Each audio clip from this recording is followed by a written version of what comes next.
chez nous, Dieu n'allait pas venir nous sauver. Parce que personne n'avait quelque chose à donner à Dieu que Dieu n'avait pas. L'or et l'argent appartiennent à Dieu. Les terrains sur lesquels nous nous réunissons appartiennent à Dieu. Il peut être un terrain de terre ferme. Mais si Dieu décide que ce terrain devienne un ravin aujourd'hui même, il deviendra un ravin. Les gens vont expliquer. Les environnementalistes vont nous détailler, nous faire des principes scientifiques. Mais si Dieu décide que les lieux où nous sommes deviennent un ravin, il deviendra un ravin. Parce que la terre et tout ce qu'elle contient appartient au Seigneur. Qu'est-ce que nous pouvions donner à Dieu? Est-ce que notre beauté, la Bible dit de Jésus, David prophétisant, il dit, tu es le plus beau des fils de l'homme.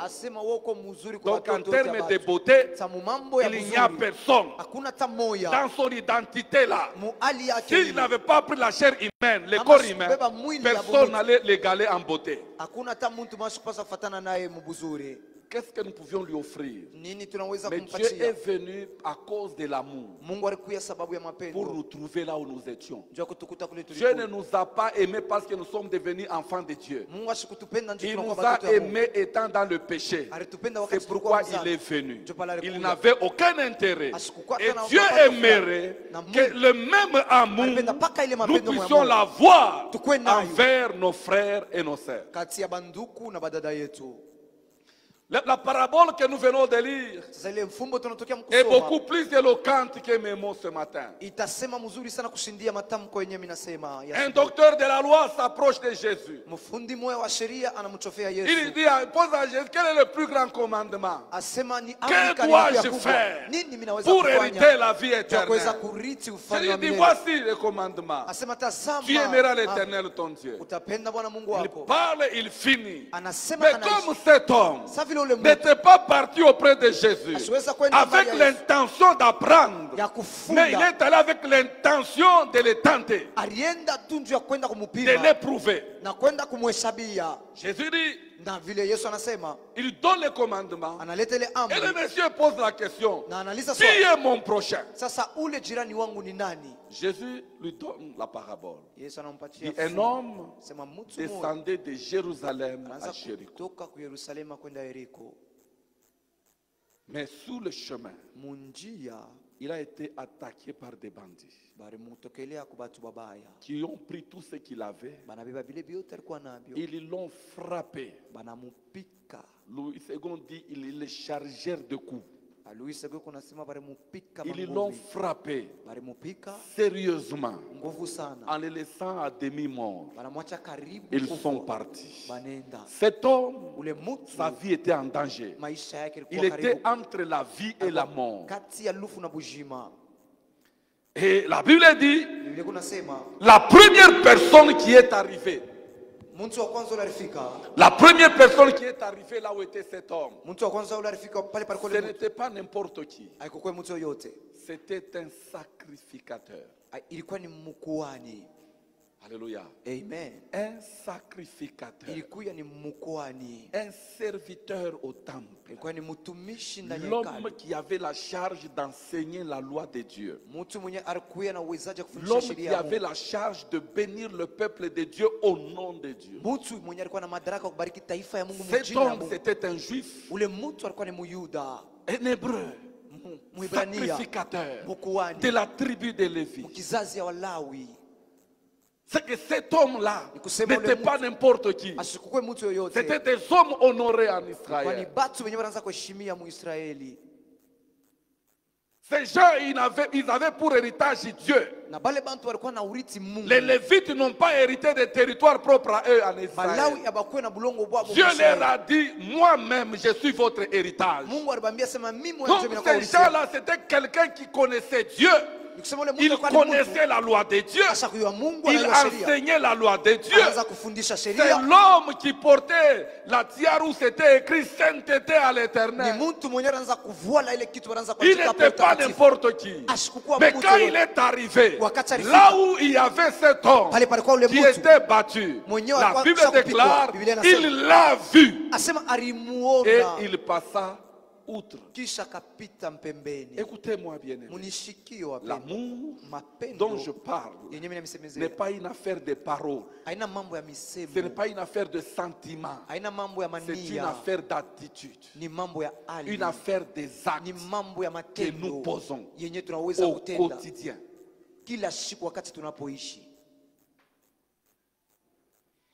Il l'a vu, il passa outre. Et ce n'est pas mon problème. Moi je me dis peut-être, comme la Bible interdisait aux sacrificateurs de toucher des cadavres, peut-être qu'il a cru qu'il était mort. Mais non, comme cet homme, il était laissé à demi-mort.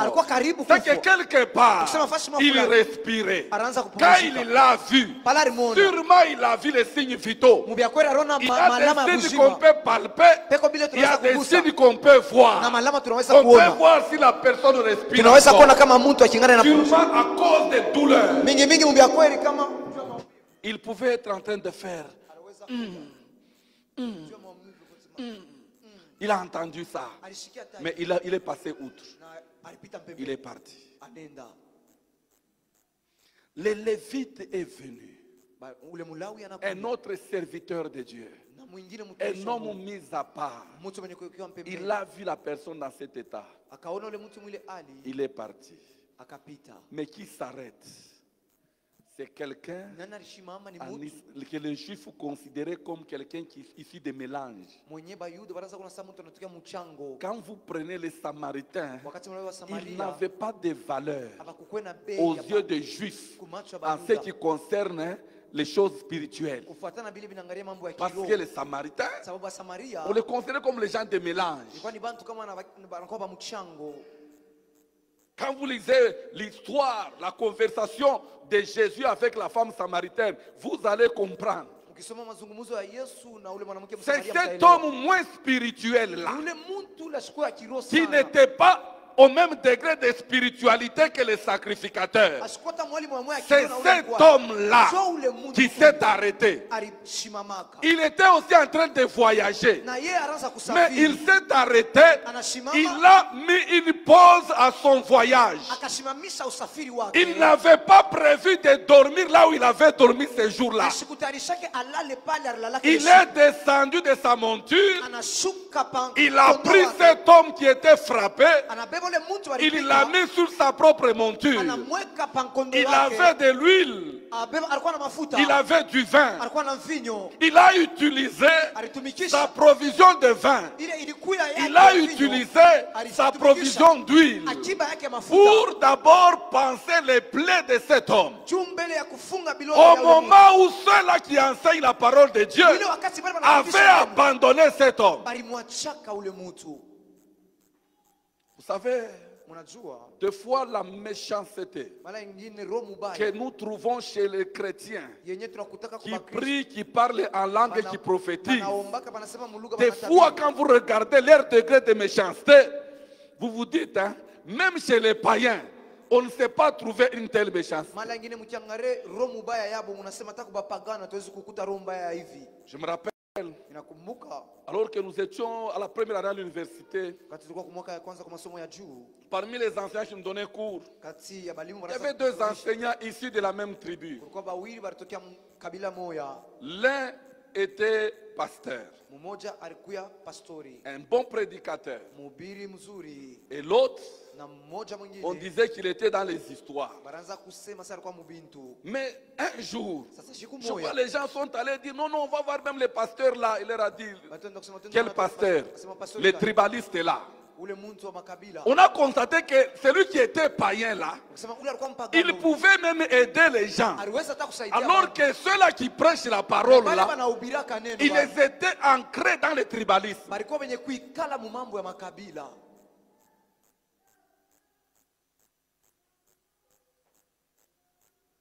Cet homme a été sauvé par quelqu'un que nous avons commencé à appeler les bons samaritains. Mais au début, il n'était pas bon. Les qualificatifs bons ne lui étaient pas attribués. Mais quand il a posé des actes, tous les prédicateurs que nous sommes, nous avons commencé à l'appeler les bons samaritains. Il n'a pas dit à cet homme, je t'aime, et puis il est passé. Mais il a posé des actes sans parler qui ont manifesté de l'amour envers la personne. Et il a sauvé cet homme de la mort. Il a pris, il a secouru, il l'a amené à l'hôtellerie. Il a passé nuit là-bas. Et le lendemain, il a pris son argent, il a laissé à l'autre en disant, prends soin de lui. Ce que tu dépenseras de plus, je reviendrai te payer ça. Il s'est engagé sur une affaire qui ne le concernait ni de près ni de loin. Mais il a manifesté l'amour. Il y a des fléaux qui gangrènent l'église. Des fléaux. Magonjwa qui dérange l'église et qui mettent l'amour fraternel à l'épreuve. J'aimerais vous supplier, bien-aimés dans le Seigneur, ce matin, nous sommes enfants de Dieu. Comme nous l'avons lu à la Sainte Seine, rappelons-nous, quels que soient les problèmes qui arrivent dans le monde, en tant qu'enfants de Dieu, préservons-nous de ces choses. Je parlais du tribalisme comme un fléau qui gangrène, qui montre que l'amour est en train de disparaître. Je parlais des colportages qu'on a à l'église. Il y a les empoisonnements qui se vivent en milieu religieux. Le manque d'acceptation mutuelle. Vous savez, la jalousie qui se vit même à l'église. On n'accepte pas la bénédiction de l'autre. On est prêt à faire des groupes pour parler à mal des autres.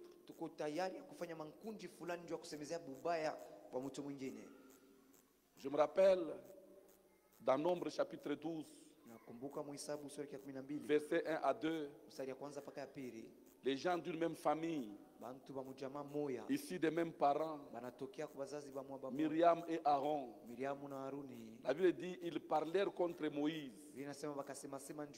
au sujet de la femme éthiopienne qu'il avait prise,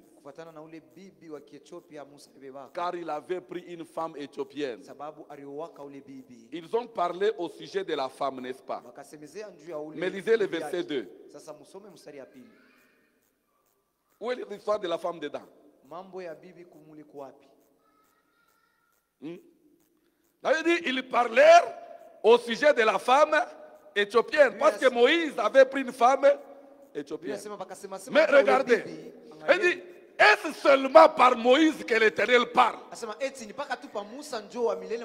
pas aussi par nous qu'il parle?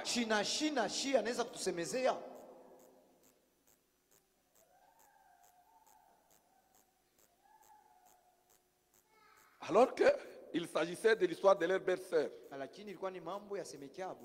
que Moïse est allé prendre, qu'elle était éthiopienne. Mais là où Moïse a fui pour aller trouver cette femme-là, elles ne savent pas ce qui s'est passé entre-temps. Toute la bienveillance que la famille de cette femme a offerte à Moïse. Mais pour eux, quand ils parlent de leur belle-sœur, ce n'est pas de ça qu'ils parlent en réalité. Ils parlent de l'histoire de comment Dieu parle seulement par Moïse. Même quand votre sœur, Dieu commence à l'utiliser, pourquoi on doit développer de la jalousie?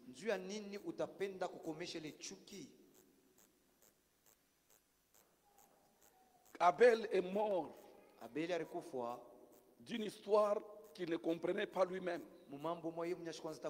C'est lui qui a exaucé ses dieux. Celui qui a accordé la faveur à Abel, c'est Dieu. Mais pourquoi Caïn a eu de la haine contre son frère?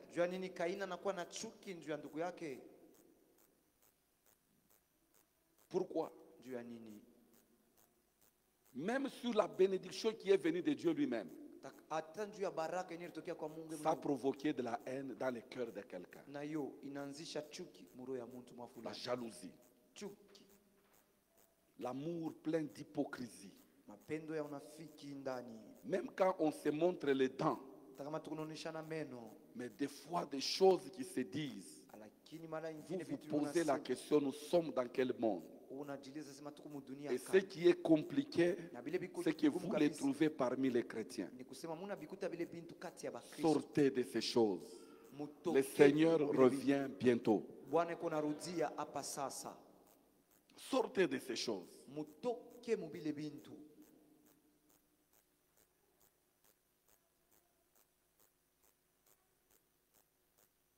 Il y a même des maris qui commencent à avoir peur de manger les repas de leurs propres épouses.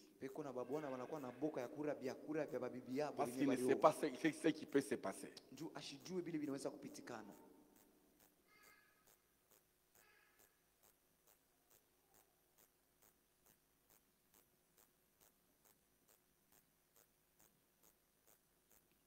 La course au titre, même dans l'église, on est prêt à créer tout ce qu'il faut créer, pourvu que je les discrédite. Vous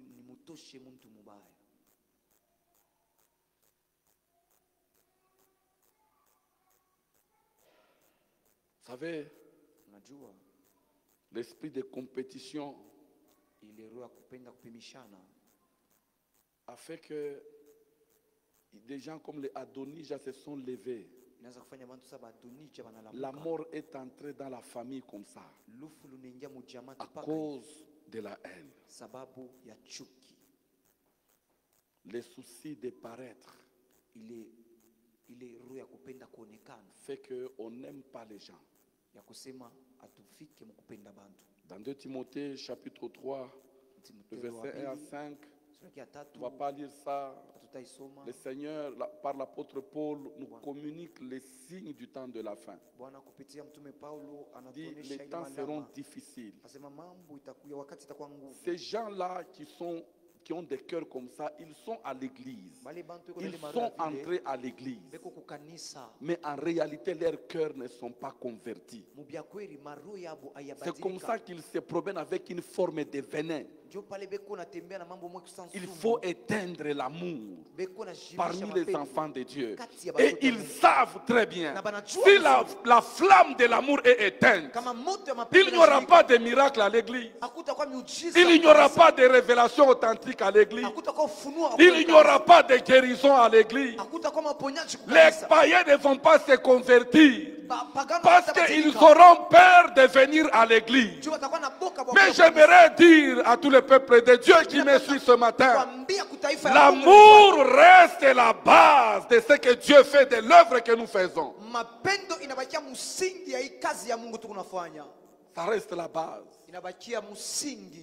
Quand vous lisez 1 Corinthiens chapitre 13, versets 4 à 8, vous allez comprendre que l'amour n'est pas un sentiment, mais c'est une attitude, une façon de faire que Dieu nous communique.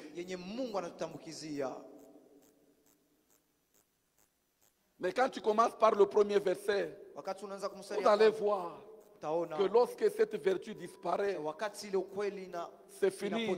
Il n'y a rien qui puisse tenir. Commence avec moi au premier verset, s'il te plaît. Il est parti.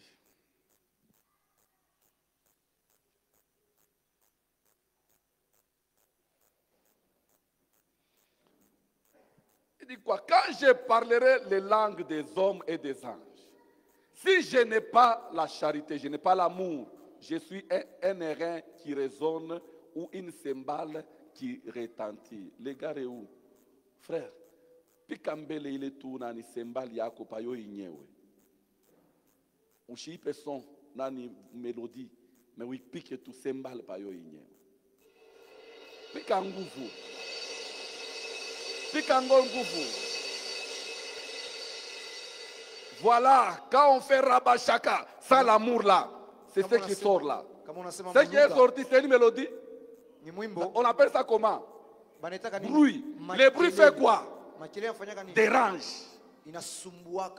Kuku maluga ingine. Il n'a dérangé na Mungu kumashikio. Parce que on a fait maluga, mais en réalité, parce qu'au fond, il n'y a pas l'amour. Ça sort comme ça. Et quand j'aurai des dons de prophétie, la science de tous les mystères et toute la connaissance, quand j'aurai même toute la foi jusqu'à transporter des montagnes, si je n'ai pas la charité, je ne suis rien. Tu peux parler, tu prophétises comme tu veux. Mais quand ma fondement est dans ma peine, tout ce que tu fais, tu n'es rien. C'est comme ça que des gens travaillent. Ils se disent, j'ai beaucoup servi Dieu, mais je n'ai rien vu. Mais regarde à la base. Qu'est-ce qu'il y a? Et quand je distribuerai tous mes biens pour la nourriture des pauvres, quand je livrerai même mon corps pour être brûlé, si je n'ai pas la charité, cela ne me sert de rien. Pas de récompense aux yeux de Dieu. Maintenant, il dit, voici l'attitude que celui qui a l'amour manifeste. Il dit, là où il y a l'amour, il y a la patience. Là où il y a l'amour, on agit avec bonté. On n'est pas méchant. Là où il y a l'amour, on n'envie pas. On se contente de ce que l'on possède. Quand l'autre a réussi, on applaudit pour la personne qui a fait quoi? Qui a réussi. Elle a bien chanté. Toi, tu ne vois que les erreurs. Il fallait que tu puisses mettre ceci. Non, pas de Rubiri, en français Moubaya. Quand il avait prêché, est-ce que le message n'était pas passé? Pourquoi tu acceptes les mauvais français du chinois, mais tu refuses les mauvais français du prédicateur?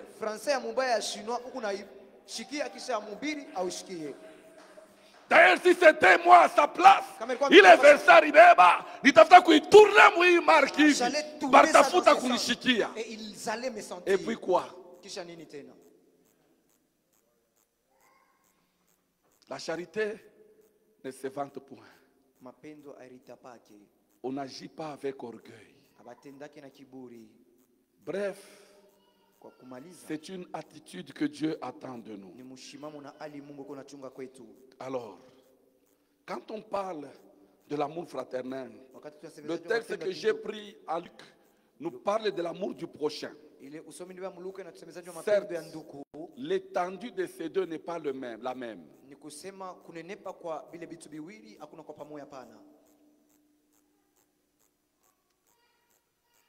Donc ici, l'amour fraternel, l'amour en lui-même, c'est quoi? C'est le fait d'agir avec bonté. Le fait d'agir avec patience, le fait d'agir avec humilité, d'agir avec justice, mais pour l'intérêt des autres.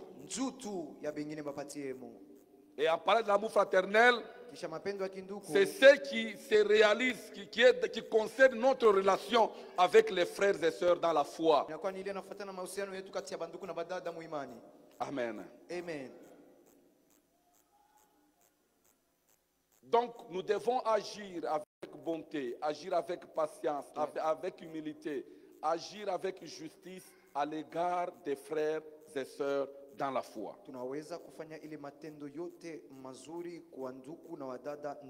Mais l'amour du prochain nous amène à utiliser les mêmes choses pour tout être humain créé à l'image de Dieu. C'est ça l'amour du prochain. L'amour du prochain n'a pas de limites. Nous aimons tout homme et nous aimons tout l'homme, qui qu'il soit, d'où qu'il vienne. Mais moi j'aimerais insister sur l'amour au milieu de frères et sœurs dans le Seigneur. Minapenda kupika kistari yule mapendo ya kati ya ndugu na wadada. Qui est un élément qui commence à disparaître. Inakuwa kitu kingine kinaanza kupotea. Et nous devons faire très attention, bien-aimés. Tunaweza kupasha kukeba ange wapendwa. La Bible dans Galates chapitre 6 le verset 10. Galatia sura ya 6 mstari ya 10. Galates 6 10. Galatia sura ya 6 mstari ya 10. La Bible nous fait cette distinction. Il dit ainsi donc, pendant que nous en avons l'occasion, pratiquons les biens envers tous et surtout envers les frères à la foi. Amen. C'est biblique. La Bible ne nous demande pas d'abandonner les autres. La Bible ne nous demande pas d'abandonner nos membres de famille. Parce qu'il y a des doctrines qui ont pris ces versets ici. On a commencé à considérer les membres de famille comme s'ils n'existaient pas. Si tu fais ça, la Bible te condamne en te disant ceci. Celui qui ne prend pas soin des siens, il est pire qu'un païen. Il est mauvais plus que les infidèles.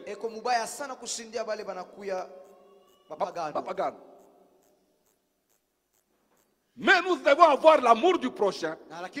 Mais également, j'insiste sur l'amour fraternel. L'amour entre nous et les frères et sœurs en la foi. 1 Pierre chapitre 2, le verset 17. 1 Pierre chapitre 2, le verset 17.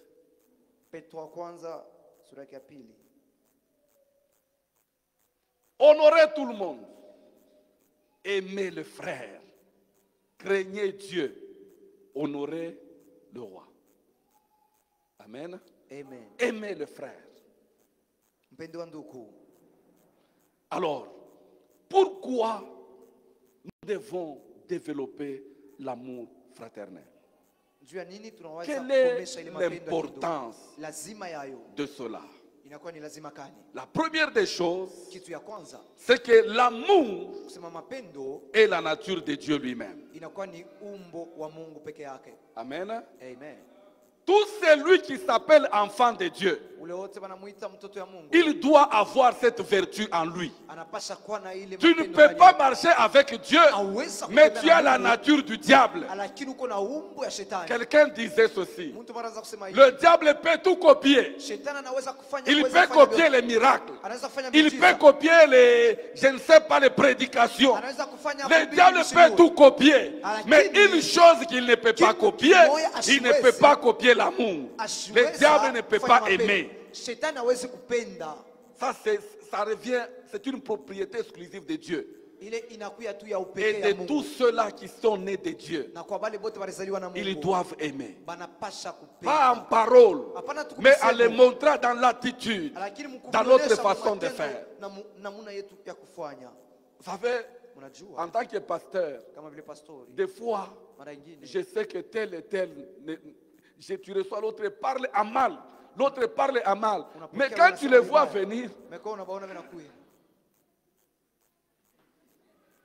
des fois,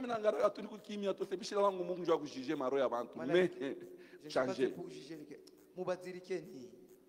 Alléluia. Il faut faire quoi? Changer. Si tu n'es pas content de quelqu'un, tu l'appelles, tu lui dis je ne suis pas content. J'ai travaillé dans plusieurs provinces. Mais quand j'ai travaillé à Gemena, je suis tombé fan de ce peuple-là. Parce qu'il te dit en clair comme ça, pas. Tu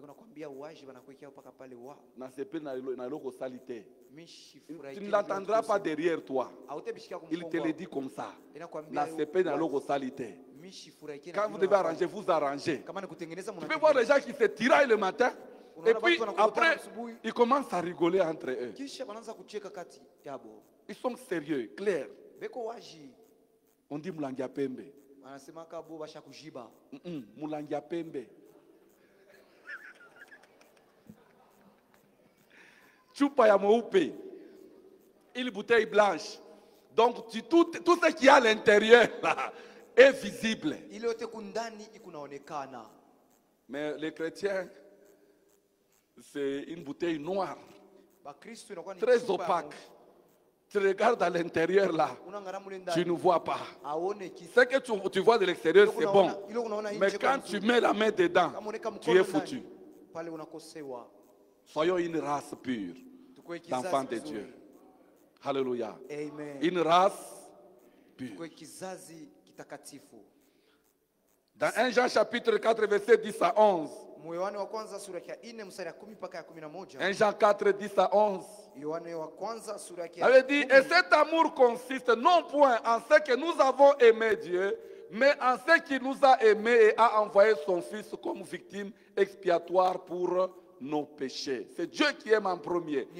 Bien aimé, si Dieu nous a ainsi aimés, nous devons aussi aimer les uns, nous aimer les uns les autres. Puisque Dieu m'a aimé, j'ai l'obligation d'aimer aussi.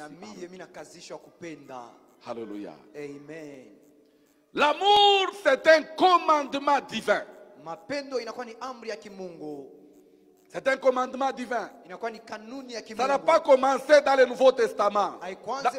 L'histoire a commencé dans l'Ancien Testament. Dans Lévitique 19, 18, c'est là que Dieu donne le commandement. Là où nous devons nous aimer les uns les autres. Dans Matthieu 22, 37 à 39, le Seigneur renforce cela. Alléluia. Amen. L'amour est un commandement divin. Et le Seigneur a dit même dans Jean en disant, je vous donne un commandement nouveau. Aimez-vous les uns les autres comme je vous ai aimé. C'est un commandement divin.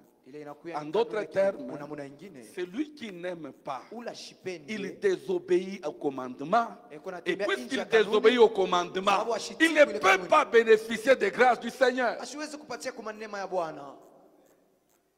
C'est comme ça que nous ratons beaucoup de bénédictions. Parce que quand Dieu regarde notre cœur, ça devient difficile. Moi je me pose la question, quand un prophète a de la haine contre quelqu'un, Dieu peut te parler de quelqu'un que tu n'aimes pas. Est-ce que Dieu peut utiliser mes mains pour bénir quelqu'un que je n'aime pas? Non, Dieu ne fait pas le gaspillage. Tu ne peux pas ne pas aimer quelqu'un et tu espères que Dieu t'utilise pour son bien. Dieu ne peut pas faire ça. L'amour fraternel est un signe qui montre que nous sommes nés de Dieu et avons connu Dieu. Amen. C'est-à-dire, sans la manifestation de l'amour fraternel, nous ne pouvons pas prétendre que nous sommes enfants de Dieu.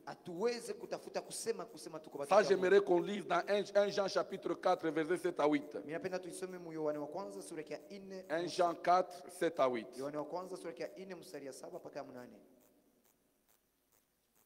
Regardez ceci, il veut dire, bien-aimés, aimons-nous les uns les autres, car l'amour est de Dieu. Et quiconque aime est né de Dieu et connaît Dieu. 8. Celui qui n'aime pas n'a pas connu Dieu, car Dieu est amour. Amen. Amen. Celui qui aime est né de Dieu et connaît Dieu. Donc l'amour est révélateur de notre foi authentique et vraie.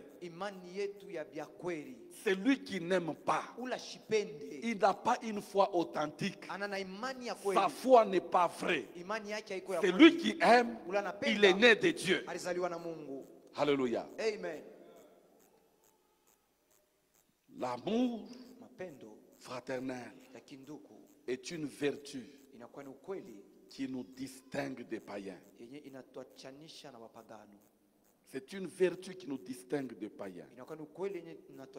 Quand vous lisez Matthieu chapitre 5, le verset 46 et les suivants, Matthieu chapitre 5, 46. Il avait dit, si vous aimez ceux qui vous aiment, quelle récompense méritez-vous? Les publicains aussi n'agissent-ils pas de même? C'est l'amour nous distingue. Plus tard, le Seigneur Jésus va dire ceci dans Jean, que lorsque nous aimons, ça devient un indicateur pour le monde de savoir que nous sommes disciples du Seigneur. Dans Jean chapitre 13, versets 34 à 35. Jean 13, 34 à 35. Regardez ce que le Seigneur dit lui-même. Jean 13, 34 à 35. Je vous donne un commandement nouveau.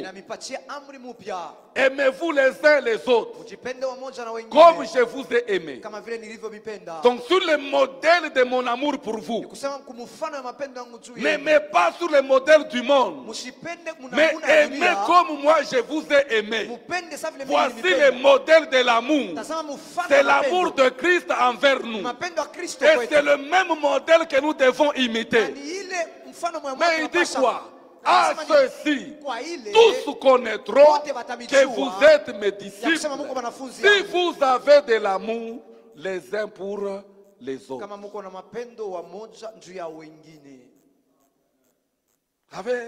Ça ne sert à rien de passer avec une grosse Bible comme la mienne ici. De prier. J'étais à Kakanda en semaine. Un jour là, à 5 h du matin, à l'hôtel là, dans le couloir là, j'ai entendu un frère qui attendait de prier là à haute voix. Il criait Rababa Tchakata. Tout côté. Tout côté. Qui a monté à l'iripa yaki? Chacun a payé son argent.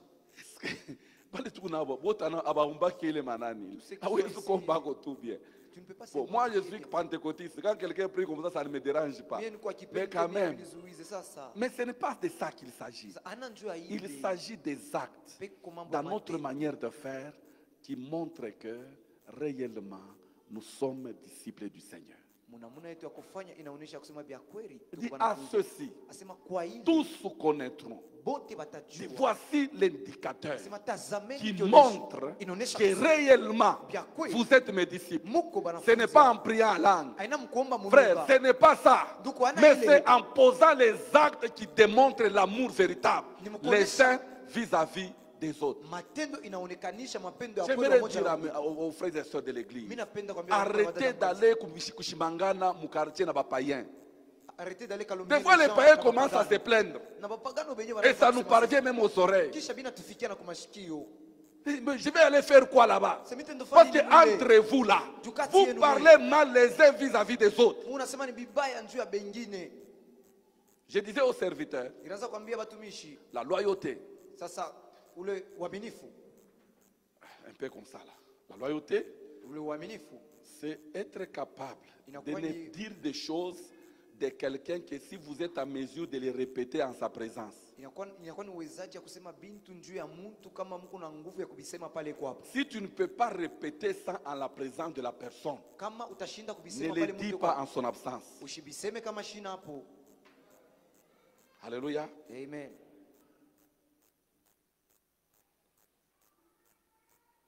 Je peux prendre peut-être 2 points. Quand le Seigneur va me donner d'autres opportunités, nous allons en parler. Donc c'est un indicateur que nous sommes disciples du Seigneur, que nous sommes imitateurs du Seigneur, que nous ressemblons au Seigneur. C'est si nous nous aimons les uns les autres. Et vous savez, la première personne qui évalue notre degré d'amour les uns vis-à-vis des autres, c'est d'abord Dieu lui-même. Parce que je peux prendre l'argent, je donne à gloire. Ce n'est pas ça l'amour. Dieu va regarder la motivation dans mon cœur. Est-ce que je le fais par amour ou bien je vais gagner une sympathie ou bien je vais mettre la base pour l'humilier un jour? Si je laisse le micro aux mamans et aux jeunes filles. Certains ont été pris en charge.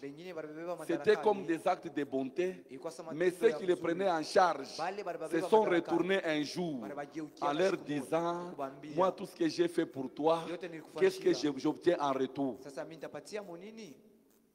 Et elle est devenue une proie sexuelle. On s'est joué d'elle. Parce que quelqu'un a semblé faire un acte de bonté. Mais la motivation, c'est ce que Dieu évalue. Est-ce que je le fais par amour? Est-ce que je le fais sans intérêt? Ou bien j'espère obtenir une faveur à un moment donné?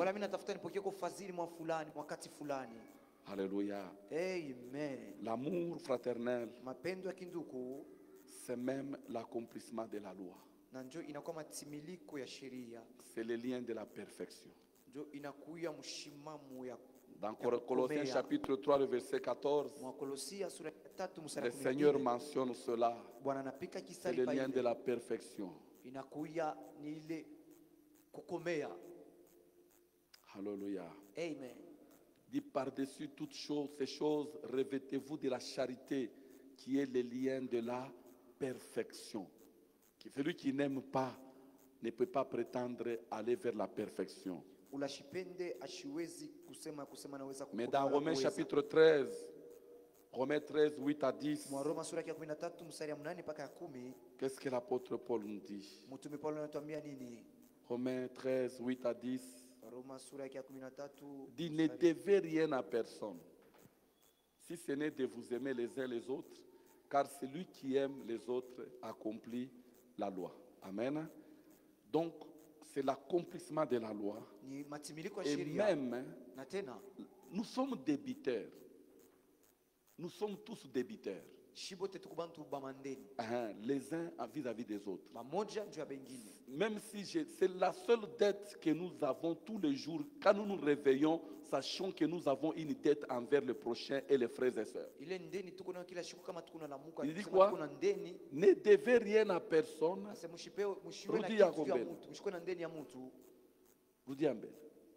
Pas 8. Ne devez rien à personne, si ce n'est de vous aimer.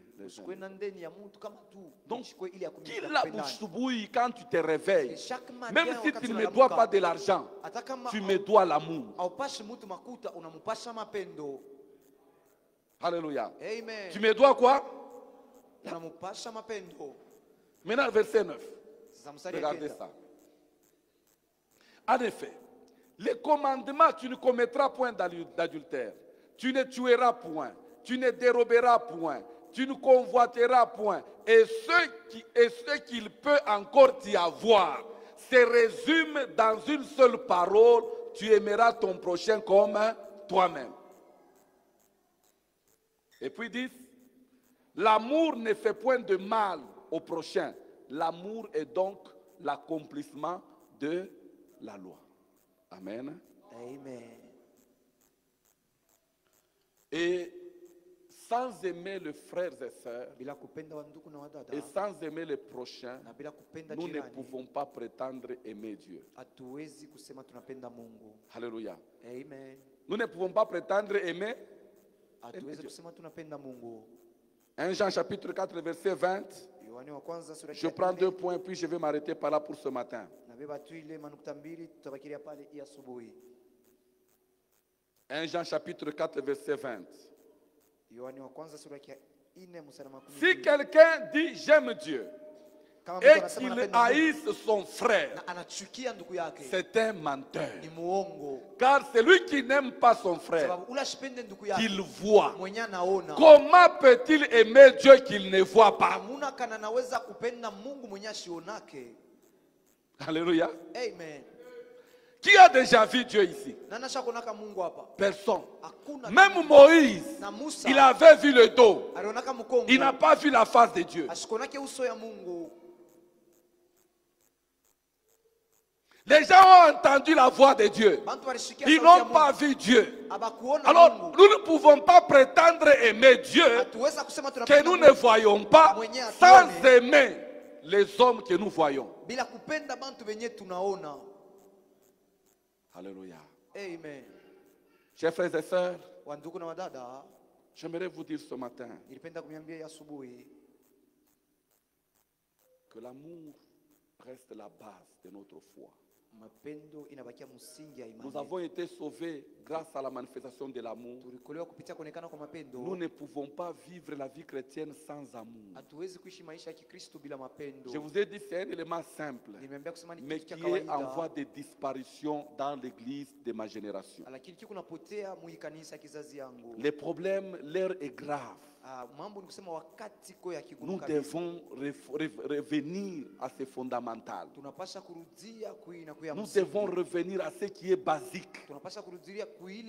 Aimer Dieu sans aimer le prochain. La Bible dit nous sommes qui? Menteurs.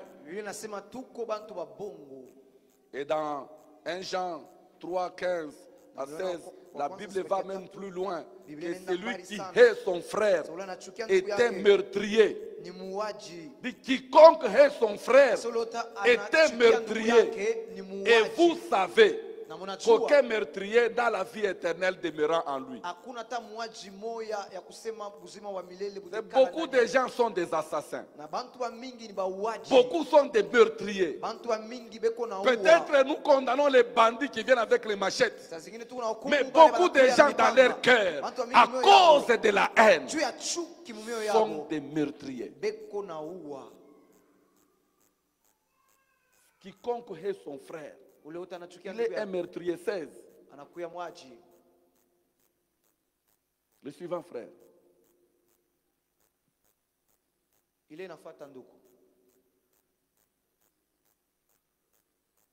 Nous avons connu l'amour.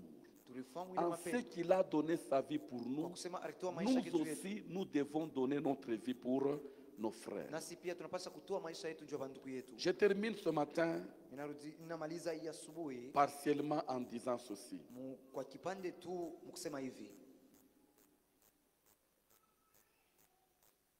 L'amour fraternel exige de la persévérance.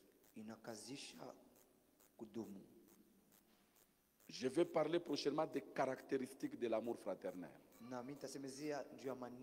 Mais avant cela, j'aimerais ce matin poser en disant avec Hébreux chapitre 13, le verset 1er.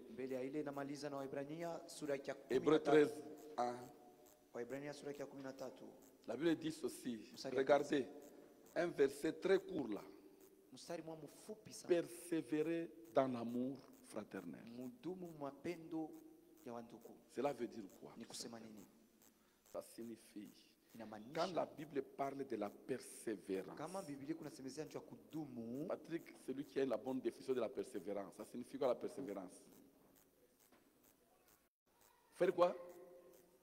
Insister malgré la résistance. Ça signifie quoi? Qu'il y aura toujours des choses qui vont nous amener à ne pas pratiquer l'amour fraternel. Là, vous allez trouver des frères Shindikana. Vous allez trouver des sœurs Shindikana. Comment pour répondre? Si elle te répond, tu te poses la question, comment Rishikia? Si tu avais entendu ou pas. Alléluia. Amen. Tu lui confies quelque chose, il prend ça. Tu entends des mauvaises paroles qu'il a prononcées contre toi. Souvent les gens disent, Woku pasteur. Non, non, tous nous sommes chrétiens, nous sommes enfants de Dieu. Donc nous tous là, nous devons continuer à aimer. Nous devons persévérer malgré les obstacles. Donc persévérer dans l'amour fraternel, ça signifie je dois continuer à pratiquer l'amour fraternel, même si le vent m'est contraire. Même si les choses n'avancent pas, même s'il y a des choses qui m'empêchent, je dois continuer à aimer parce que c'est un commandement divin. Persévérez dans l'amour fraternel. Ne vous fatiguez pas. C'est pour ça que les gens me posent la question, papa, maintenant lui m'a fait ça, j'avais pardonné pour la première fois. Il a refait, atazobelea. Il faut nous mouchikirishe quelque chose. Non. Ce n'est pas ça la voix du Seigneur. Non, la voix du Seigneur. La voix du Seigneur, c'est que toi là, fais ce que tu dois faire. C'est ce que Jésus a dit à Pierre. Quand il a parlé à Pierre, quand tu étais jeune, tu te saignais toi-même, tu allais là où tu voulais. Maintenant là, quand tu seras vieux, un autre te saindra et t'amènera là où tu ne voudras pas. La Bible dit, il parlait ainsi de la mort dont Pierre devait glorifier Dieu. Mais à un moment donné, Pierre a vu Jean en train de venir. Il a vu les disciples que Jésus aimait. Il pose la question à Jésus. Et lui, qu'est-ce qui lui arrivera? Jésus lui dit ceci. Si je veux qu'il demeure jusqu'à ce que je vienne, que t'importe? Toi, suis-moi. L'affaire de l'amour fraternel, c'est l'affaire de toi, suis-moi. La persévérance. J'ai dit, ce n'est pas facile. Même moi-même en tant que pasteur, à un moment donné, il y a déjà été fait quelque chose. Tu sens comme si le cœur a commencé à kutumtuka. Le cœur est en train de sursauter. Le cœur est en train de sursauter. Ah, de bondir.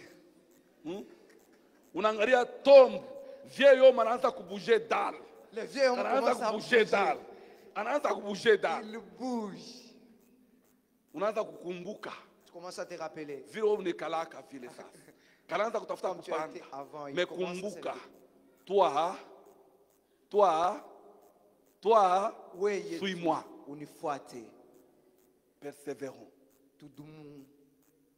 Même en quelqu'un peut te heurter. En sortant ici, quelqu'un peut te faire du mal. Mais souviens-toi que l'histoire de l'amour fraternel, c'est un commandement de Dieu. L'amour fraternel exige la persévérance. Nous aurons toujours des gens qui vont nous faire des problèmes. Dernièrement, j'ai demandé un enfant à l'école là. Quelqu'un est venu, il m'a brossé. En me brossant, c'est son véhicule qui a été touché. Il passe, il garde devant moi et dit, où t'apita? Unenkonga. Mon cher, où est-ce que je n'ai rien dit. Je t'ai laissé partir. Il regarde devant moi. Il regardait.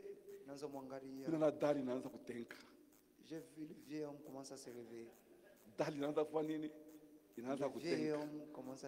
J'ai grandi à la cité, je suis né à la cité, j'ai grandi à la cité.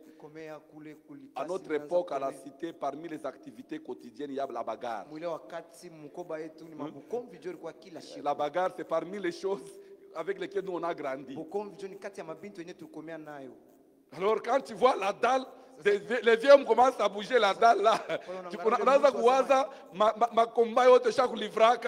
Combien de gens ont saigné à cause de tes coups? Tu commences à penser à tout ça.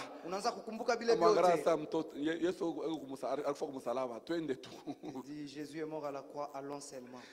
Tu vois quelqu'un qui s'était. En réalité, ça commence à bouillonner en lui. Pour dire, nous devons persévérer. Même si ça devient difficile, même si l'autre ne t'aime pas, l'amour fraternel n'est pas d'abord une question de réciprocité. J'aime pas parce que je suis en bon terme avec Papa Dan, mais j'aime Papa Dan parce que je suis en bon terme avec Dieu. Donc, ça dépend de ma relation avec Dieu et non de ma relation avec l'autre. Alors, si tu veux persévérer bien, rappelle-toi que ça dépend de ta relation avec qui? Avec Dieu et non pas avec l'autre. Je ne peux pas enfreindre à la parole de Dieu pour te faire toi du mal. Donc, en enfreignant la parole de Dieu, je suis en train de faire du mal à Dieu qui ne m'a rien fait de mal. Est-ce que vous comprenez ça? Donc, ne faites pas du mal à quelqu'un comme Micharo ou t'enfreindre parole à Mungu. obéis à la parole. La parole dit, aimez-vous les uns les autres. Conservons les liens de la perfection qui est l'amour. Quels que soient les problèmes, rappelle-toi une chose. Si la charité du plus grand nombre se refroidit, mais que ta charité à toi ne se refroidisse pas, qu'elle n'entre pas au congélateur, mais garde-la au chaud. Chaque jour, je réchauffe cela et que cela aille de l'avant. Que le Seigneur vous bénisse.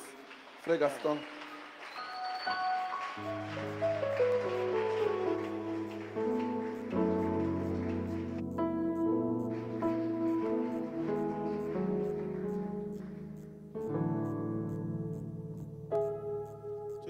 D'acclamer le Seigneur. Nous acclamons le Seigneur. Est-ce que tu peux dire un mot à Dieu?